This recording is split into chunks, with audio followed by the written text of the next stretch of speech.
नमस्कार दोस्तों, मैं हूं आलोक। स्वागत है आप सभी का आप सभी के अपने ही यूट्यूब चैनल आलोक्स ब्लॉग पर। दोस्तों, आज की इस वीडियो के अंदर हम लोग फेलोडेंड्रॉन की विंटर केयर के बारे में जानेंगे और विंटर के अंदर हम इनकी किस तरीके से केयर करें कि नेक्स्ट सीजन जब ये डोरबेंसी से बाहर आएँ, मतलब आफ्टर मार्च, तो ये अच्छी ग्रोथ करें और साथ ही साथ जो है पूरे समर भर इनकी ग्रीन लीव्स जो हैं वो आँखों को ठंडक देती रहें।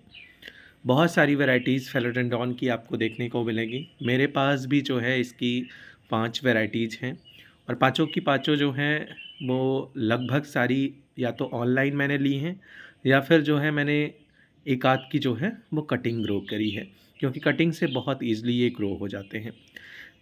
फेलोडेंड्रॉन प्लांट की बात करें तो इसमें आपको जो है वो डिफरेंट टाइप्स ऑफ लीव्स और इनकी लीव्स की अलग अलग साइज़ की अकॉर्डिंग जो है इन्हें कैटेगराइज किया गया है।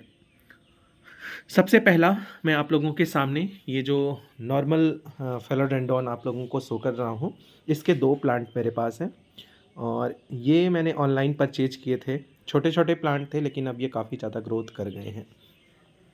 इसके बाद ये फेलोडेंड्रॉन की एक बहुत ही खूबसूरत वैरायटी है जिसे सेलॉन गोल्ड के नाम से जाना जाता है।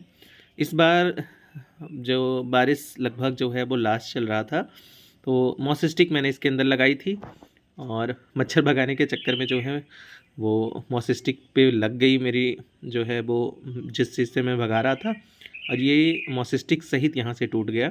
तो मैंने कटिंग उठाकर यहाँ डाल दी और ये जो मेन प्लांट था इसको यहीं लगे रहने दिया। देखिए, इसने नीचे से 2 न्यू ग्रोथ ले ली है और उसके बाद जो है ये कटिंग जो मैंने लगाई थी ये भी बहुत बढ़िया चल गई है, क्योंकि ये बहुत ही इजी टू ग्रो है ड्यू टू कटिंग। इसके बाद अगली जो वैरायटी है इसकी, इसे ब्रोकन हार्ट के नाम से जानते हैं, क्योंकि इसकी पत्तियों में ऑलरेडी जो है इस तरीके से जो है वो होल्स जो हैं वो बने होते हैं।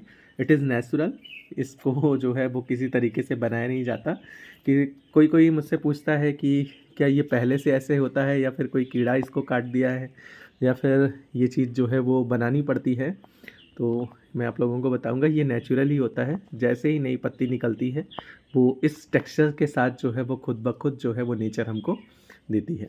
अभी इसको कटिंग लगाने का टाइम आ गया है, क्योंकि पूरी ऊपर तक मॉसिस्टिक चढ़ गई है। या फिर मैं सोच रहा हूँ कि फिर से जो है ये पूरा का पूरा जो है ये जो थ्रेड मैंने लगाया हुआ था इसको ऊपर जाने के लिए, ये सारे थ्रेड्स निकाल कर इसको फिर से लपेट दूँ।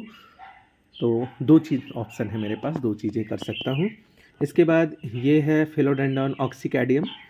ये भी जो है वो मॉस स्टिक लगाने पर बहुत बढ़िया ग्रो करता है, लेकिन अभी मैंने इसको मॉस स्टिक नहीं दी है और ये ऑनलाइन मैंने लिया था। काफ़ी बढ़िया ग्रोथ इसके अंदर जो है वो शुरू हो गई है। नीचे से साइड से जो है वो नए नए पत्ते भी ये बना रहा है। अगला मिनिएचर वैरायटी है फेलोडेंड्रॉन की, जिसे फेलोडेंड्रॉन पेंटेड लेडी के नाम से जाना जाता है और अभी इसमें न्यू पत्ते आना जो है एक एक दो दो करके शुरू हुए हैं। ये इस तरीके से जो है इतनी वैराइटीज़ है मेरे पास। ये नॉर्मल वाला जो है इसी का नाम मैं बार बार भूल जाता हूँ।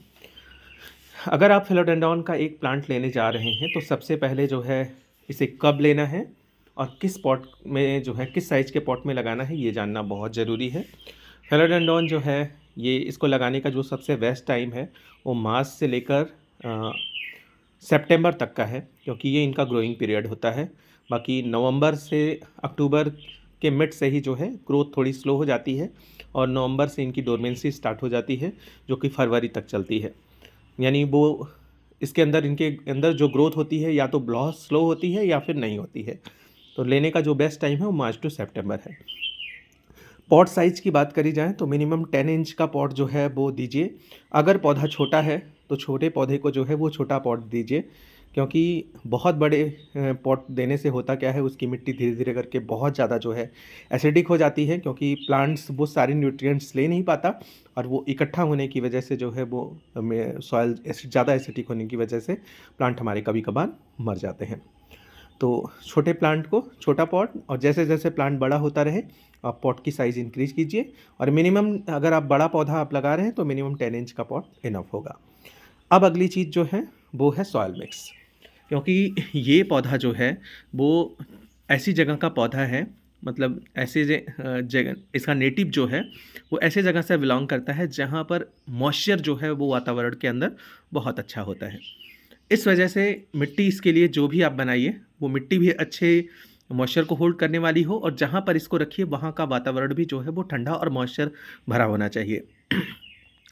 इस वजह से मिट्टी के तैयार करने के लिए एक हिस्सा मिट्टी, एक हिस्सा रेत, एक हिस्सा कंपोस्ट, एक हिस्सा कोकोपीट और एक हिस्सा गार्डन सॉइल लीजिए। चारों की बराबर बराबर मात्रा लेकर जब आप सॉइल मिक्स को प्रिपेयर करेंगे तो वो अच्छी मॉइस्चर को भी होल्ड करेगा, वेल ड्रेन भी होगी, साथ ही साथ जो है उसके अंदर आपके सारे न्यूट्रिएंट्स भी अच्छी क्वांटिटी में होंगे। दूसरी चीज़ जो है, डायरेक्ट सनलाइट में प्लेस करेंगे, चूँकि मैंने बताया वातावरण में मॉइस्चर पसंद करता है, ठंडी जगह इसको पसंद है। तो पार्शियल सनलाइट में एरिया वो दीजिए जहाँ पर ढेर सारे पौधे रखे हों और उनके बीच में ग्रुपिंग करके इनको रख सकते हैं।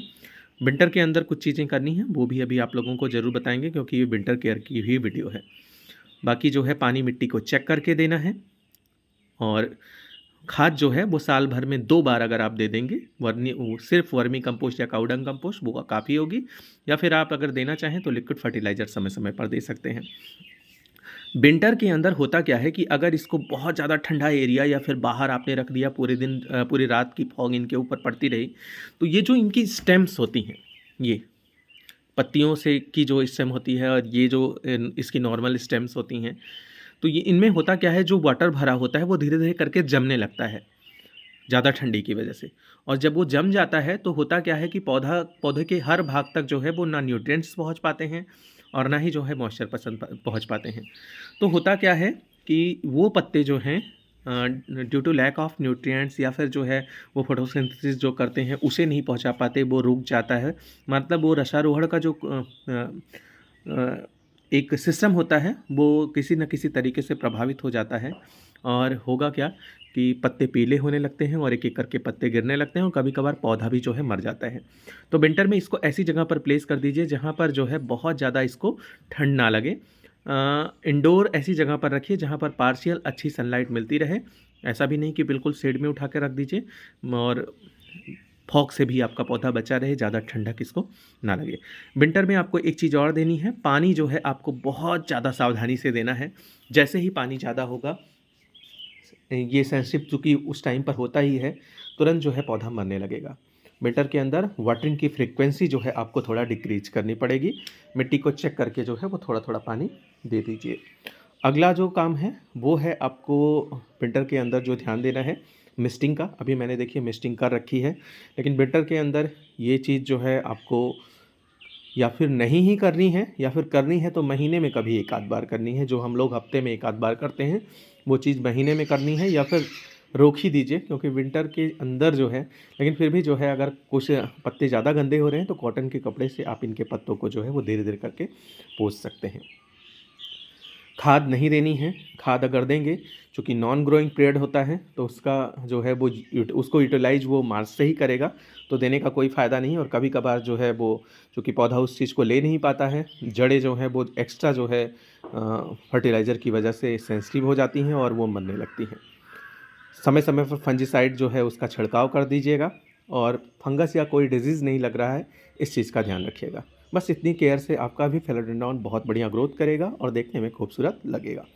कैसी लगी आपको मेरी ये वीडियो कमेंट करके ज़रूर बताइएगा। ऐसी ही किसी नई वीडियो नए अपडेट के साथ मिलते हैं किसी नई वीडियो में, तब तक के लिए bye bye and take care.